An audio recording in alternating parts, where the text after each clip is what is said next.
बिस्मिल्लाहिर्रहमानिर्रहीम। अस्सलामु अलैकुम वरहमतुल्लाहि वबरकातुहू। माय डियर स्टूडेंट्स, आज के इस वीडियो लेक्चर के अंदर हम करंट का एक और इम्पॉर्टेंट इफ़ेक्ट जो है वो डिस्कस करने वाले हैं और फिर हम इसकी रियल लाइफ एप्लीकेशन जो है उसको भी स्टडी करेंगे। करंट के इस इफ़ेक्ट के अंदर हम कुछ केमिकल रिएक्शंस के बारे में भी बात करेंगे और इस इफ़ेक्ट का नाम भी एक्चुअली में केमिकल इफ़ेक्ट ऑफ करंट जो है वो रखा गया। हम देखते हैं जी, what happen in chemical effect of current. Chemical effect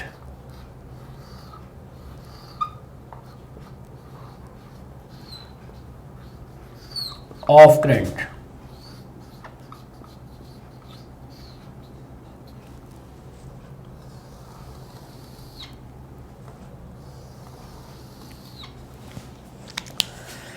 कुछ डिल्यूट सॉल्यूशन जो है बेटे, जैसे सल्फ्यूरिक एसिड का है या कॉपर सल्फेट का है, कुछ डिल्यूट सॉल्यूशंस ऐसे होते हैं जिनके अंदर कुछ केमिकल रिएक्शंस चलने की वजह से करंट का फ्लो जो है वो बन जाता है। तो उन डिल्यूट सॉल्यूशन में कॉपर सल्फेट और सल्फ्यूरिक एसिड जो है वो अक्सर हम अपने सॉल्यूशंस के अंदर लिया करते हैं। इन्हीं डिल्यूट सॉल्यूशन का इस्तेमाल करते हुए हम इलेक्ट्रिकल करंट की कंडक्शंस इन लिक्विड्स जो है वो पॉसिबल बनाते हैं। यानी लिक्विड्स के अंदर जो करंट की कंडक्शन है वो आयंस की वजह से है और उन आयंस के लिए हमें कुछ डिल्यूट सॉल्यूशंस जो हैं वो डेवलप करने पड़ते हैं। उन डिल्यूट सॉल्यूशन के अंदर जैसे ही हम इलेक्ट्रोलाइट, उसे इलेक्ट्रोलाइट बोलते हैं, उस इलेक्ट्रोलाइट के अंदर जैसे ही हम इलेक्ट्रोड्स को डिप करते हैं तो हमारी करंट फ्लो होने लग जाती है। यही करंट बैटरी के सिलसिले में फ्लो करती है और यही करंट इलेक्ट्रोप्लेटिंग के सिलसिले में भी फ्लो करती है। But there are some differences between them. जब हम बैटरी बनाते हैं तो बैटरी के अंदर जो डिल्यूट सल्फ्यूरिक एसिड डाला जाता है और उसमें हम दो इलेक्ट्रोड्स को डिप करते हैं, उन दो इलेक्ट्रोड्स का इलेक्ट्रोनेगेटिविटी पोटेंशियल जो है वो एक दूसरे से डिफरेंट होना चाहिए। ये इलेक्ट्रोनेगेटिविटी पोटेंशियल क्या है ये आप केमिस्ट्री के अंदर अच्छे तरीके से स्टडी कर चुके हैं या कर लेंगे, हम इसके ऊपर ज़्यादा बात नहीं करने वाले। हम बात करते हैं इलेक्ट्रोप्लेटिंग की और आज का हमारा आर्टिकल भी उसी से रिलेटेड है। इन दोनों में डिफरेंस ये है कि बैटरी खुद करंट जनरेट करती है और उस सॉल्यूशन के अंदर से भी करंट पास करवाती है, लेकिन जो इलेक्ट्रोप्लेटिंग का प्रोसेस है इसमें हम बाहर से खुद करंट प्रोवाइड करते हैं। ये इन दोनों के अंदर बेसिक डिफरेंस है, लेकिन इन दोनों में कॉमन चीज़ जो है वो सॉल्यूशन की है कि दोनों के अंदर ही हम some kind of solution use करेंगे। Either is some kind of sulphates, जैसे जिंक सल्फेट है, कॉपर सल्फेट है, और it is a sulphuric acid itself. हम इन दोनों को इस्तेमाल कर सकते हैं। ये सॉल्यूशंस हमारी हेल्प करते हैं करंट की कंडक्शन में, और वो करंट की कंडक्शंस होते ही इसके अंदर कुछ केमिकल रिएक्शन चलते हैं। ये सारी चीज़ें हम डिटेल में इसमें डिस्कस करने वाले हैं। तो फर्स्ट ऑफ ऑल तो हम उस डिल्यूट सॉल्यूशन की ही बात करते हैं जिस डिल्यूट सॉल्यूशन को इलेक्ट्रोलाइट का नाम देते हैं।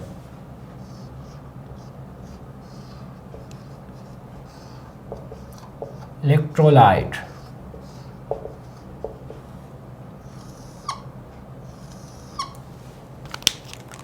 इसको हम लिखते हैं डिल्यूट सॉल्यूशन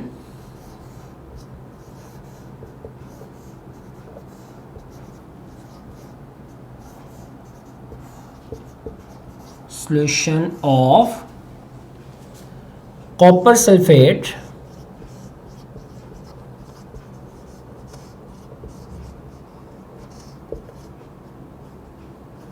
और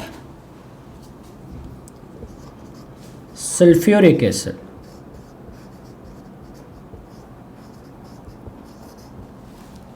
ये कॉपर सल्फेट का भी हो सकता है, सल्फ्यूरिक एसिड का भी हो सकता है, through which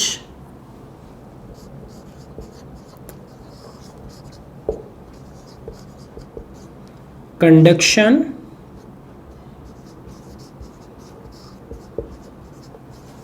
of electric current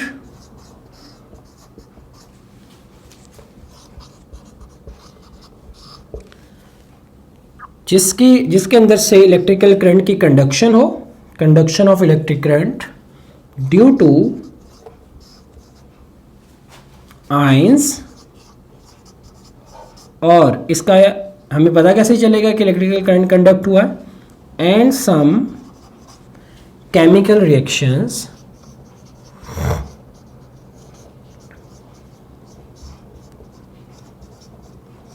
are take place, कि उसमें कुछ केमिकल रिएक्शन जो हैं वो चलेंगे। इसको हम बोलते हैं कि ये हमारे पास इलेक्ट्रोलाइट हो जाएगा। इलेक्ट्रोलाइट को जिस वेसल के अंदर बंद करेंगे, वो वेसल या कंटेनर जिसमें इलेक्ट्रोलाइट डालेंगे और ये सारा प्रोसीजर चलाना है, उसको हम वोल्टा सेल का नाम देंगे। ठीक है, वोल्टा सेल एक्चुअली में एक कंटेनर सा है जिस कंटेनर के अंदर हमने ये चीज डालनी है। Volta cell, a vessel that containing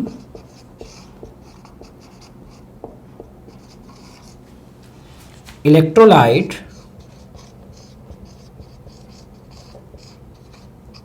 is known as Volta cell. इसको हम वोल्टा सेल का नाम देते हैं। और इसके अंदर इलेक्ट्रिकल करंट लेके जाने के लिए और बाहर लेके आने के लिए जो हम दो मेटल प्लेट इस्तेमाल करते हैं, उसका नाम हम इलेक्ट्रोड्स रखते हैं कि वो इलेक्ट्रोड्स इलेक्ट्रिकल करंट इलेक्ट्रोलाइट के अंदर लेके जाएंगी और इलेक्ट्रिकल करंट इलेक्ट्रोलाइट से बाहर लेके आएंगी। मतलब पॉजिटिव लेके जाएगा तो नेगेटिव उससे बाहर लेके आएगा। तो उनमें से जो पॉजिटिव है उसको फिर हम एनोड का नाम देते हैं, यानी वो प्लेट जो बैटरी के पॉजिटिव के साथ कनेक्ट होती है। चूँकि इस आर्टिकल में हमने इलेक्ट्रिकल सप्लाई खुद देनी है, बाहर से बैटरी अप्लाई करनी है। वो चीज़ जो करंट लेके जाएगी यानी पॉजिटिव ऑफ द प्लेट, उसको हम एनोड का नाम देंगे, और वो जो करंट वापस लेके आएगी नेगेटिव प्लेट, उसको हम कैथोड का नाम देंगे। अगर हम इसकी डायग्राम बनाएं प्रॉपरली तो हमें ये चीज़ और क्लियरली समझ आएगी। लेट कंसिडर कि वी हैव अ कंटेनर। ये वो कंटेनर है जिस कंटेनर की हम बात कर रहे हैं कि वोल्टा सेल। इस कंटेनर के अंदर हमने इलेक्ट्रोलाइट डाल दिया। It's a sulphuric acid, dilute sulphuric acid और dilute कॉपर सल्फेट। तो मैं इसमें कॉपर सल्फेट का सॉल्यूशन ले लेता हूं, CuSO4। तो जैसे सॉल्यूशन बनेगा तो Cu+2 और SO4-2 ये आयंस इसके अंदर बन जाएंगे। और इसको हम जो सॉल्यूशन लिया है इसको नाम देंगे इलेक्ट्रोलाइट। और ये जो कंटेनर है दिस इज कॉल्ड वोल्टा सेल। इसके अंदर दो प्लेट्स डिप करेंगे, one is here and other one is here. ये दोनों प्लेट्स अभी मैं सिमिलर मेटल की रखता हूं। वैसे अगर आप बैटरी बना रहे हैं तो ये दो प्लेट्स डिफरेंट मेटल्स की होनी चाहिए, लेकिन अभी चूंकि हम इलेक्ट्रोप्लेटिंग पढ़ने वाले हैं तो हम इसकी सिमिलर प्लेट्स, ये दोनों ही कॉपर की हैं, ये भी कॉपर की है और ये भी कॉपर की है। इन दो प्लेट्स को हम नाम देते हैं इलेक्ट्रोड्स का। These two plates are called electrodes. इनको बच्चों हम इलेक्ट्रोड्स का नाम दिया करेंगे। और इन इलेक्ट्रोड्स को मैं बैटरी के साथ कनेक्ट करूंगा। वन इज कनेक्टेड, यहां पर मैं एक और चीज ऐड कर लूं, वो है एक एमीटर जो इसमें जाने वाली करंट की मेजरमेंट करेगा। और इस प्लेट को आपने बैटरी के पॉजिटिव के साथ कनेक्ट कर दी। फिर नेगेटिव, अगर आपने एक से ज़्यादा सेल लगाने हैं तो ये निशान आप डॉटेड का यूज़ करते हैं। फिर पॉजिटिव एंड नेगेटिव, और इसको यहाँ पर इस डिवाइस से कनेक्ट करते हैं। ये रियोस्टैट है, ये बहुत सारी जगहों पर करंट के कंट्रोल के लिए यूज़ की जाती है, तो मैंने इसमें ये रियोस्टैट भी इसमें ऐड कर दिया। इस रियोस्टैट को आगे जाके आप डिटेल में पढ़ भी लेंगे। रियोस्टैट, तो बैटरी का नेगेटिव इधर कनेक्ट कर दिया। बैटरी का पॉजिटिव जिस इलेक्ट्रोड के साथ कनेक्टेड है वो इलेक्ट्रोड एनोड कहलाएगा, और उसको, ये पॉजिटिव ऑफ द सेल है, ये नेगेटिव है, इसको आप बेटे नाम देंगे एनोड का, और इसको नाम देंगे कैथोड का। एनोड और कैथोड्स, इन दोनों का काम करंट को लेके जाना और करंट को बाहर लेके आना। तो हम ये चीज़ इसकी डेफिनेशन में भी लिखते हैं, इलेक्ट्रोड्स की डेफिनेशन में भी, electrodes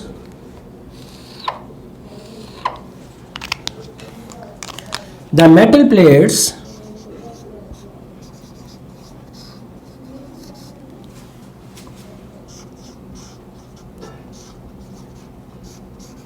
that is used to flow current into the solution, या इस सॉल्यूशन का नाम इलेक्ट्रोलाइट है, into the electrolyte, or out from it, इनको इलेक्ट्रोड्स का नाम देंगे। One is anode, another one is cathode.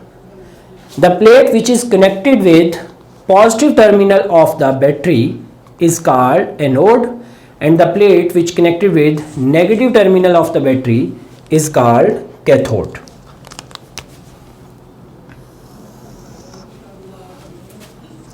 Anode,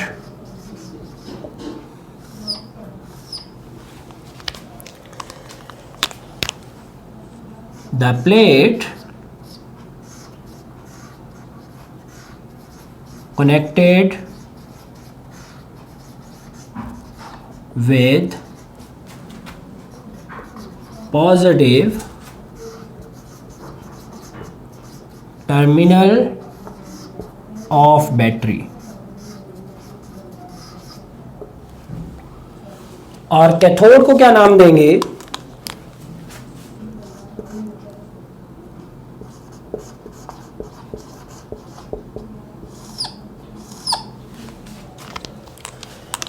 The plate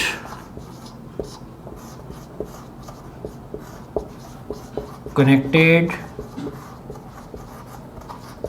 with negative terminal of battery. अब ये जो एनोड और कैथोड्स ये हमने बनाए हैं, ये एक्चुअली में करंट को लेके जाएंगे और बाहर लेके आएंगे। ये किस सिचुएशन में चलेंगे? जब इलेक्ट्रोलाइट के अंदर से करंट फ्लो, केमिकल रिएक्शन चलेगा।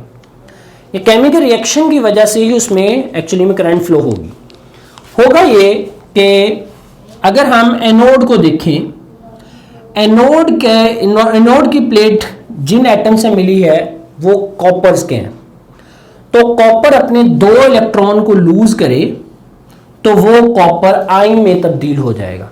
यानी मेटल प्लेट के जो एटम्स हैं एनोड के, वो 2 इलेक्ट्रॉन लूज करेंगे, बैटरी की तरफ भेजेंगे।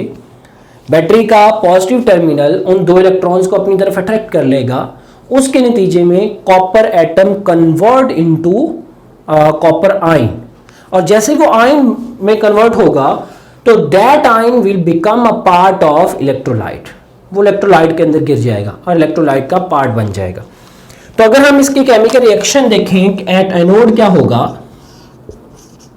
एट एनोड, एनोड के ऊपर Cu एटम ने 2 इलेक्ट्रॉन लूज कर दिए, इट कन्वर्ट इनटू Cu+2, तो वो Cu+2 बन के नीचे गिर गया, और वो Cu+2 लेट्स सपोज ये, and this Cu+2 moves towards the cathode, वो कैथोड की तरफ जाएगा, यानी नेगेटिव प्लेट उसको अट्रैक्ट कर लेगी, और जैसे ही वो नेगेटिव प्लेट उसको अट्रैक्ट करेगी तो नेगेटिव प्लेट कैथोड है, कैथोड के ऊपर जाकर बैटरी से यही 2 इलेक्ट्रॉन जो इधर से गए थे वो बैटरी से होते हुए इधर 2 इलेक्ट्रॉन पहुंच जाएंगे। तो कैथोड के ऊपर जाकर वो 2 इलेक्ट्रॉन को एब्सॉर्ब करेगा, लेगा, और लेते ही वो 2 इलेक्ट्रॉन्स हासिल करते ही आयंस एटम बनेगा। जब आयंस एटम बनता है तो जो सॉल्यूशन में आयन मौजूद था, पहले सॉल्यूशन जब तक आयन था सॉल्यूशन का पार्ट था, जैसे ही उसने 2 इलेक्ट्रॉन ले लिए अब वो एटम बन गया, तो एटम बन के वो प्लेट का हिस्सा बनेगा। कौन सी वाली प्लेट, वो कैथोड वाली प्लेट, जो कि इलेक्ट्रॉन उसने इधर से लिए हैं। तो हम अगर एट कैथोड कहें कि कैथोड कौन सा अमल होता है, कैथोड के ऊपर एक्चुअली में यही Cu+2 जब पहुंचता है तो ये 2 इलेक्ट्रॉन नेगेटिव ले लेता है, it convert into Cu atom, तो ये Cu एटम बन के उस प्लेट का हिस्सा बन जाता है, यानी प्लेट के ऊपर चिपक जाता है। अब यहां से हमें एक चीज बहुत वाज़ेह हो गई कि कैथोड से कॉपर उतरता है आयन की शक्ल में, मूव करता है, और मूव करते हुए जाकर वो एनोड से उतरा था, कैथोड पे जाके चिपक जाता है।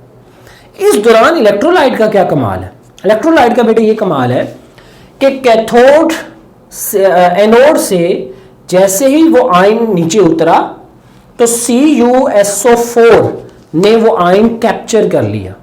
CuSO4 ने आयन कैप्चर करके Cu+2 और SO4 -2 ये दोनों मिले और CuSO4 बन गया। लेकिन CuSO4 ज्यादा देर तक नहीं रह पाया, सॉल्यूशन ने उसको दोबारा आयंस में कन्वर्ट कर दिया। ठीक है, उतनी देर में क्या हुआ, इस सॉल्यूशन में बहुत सारे और भी कॉपर आयंस हैं, वो कॉपर आयन का एक हिस्सा जो है वो कैथोड का हिस्सा बन गया।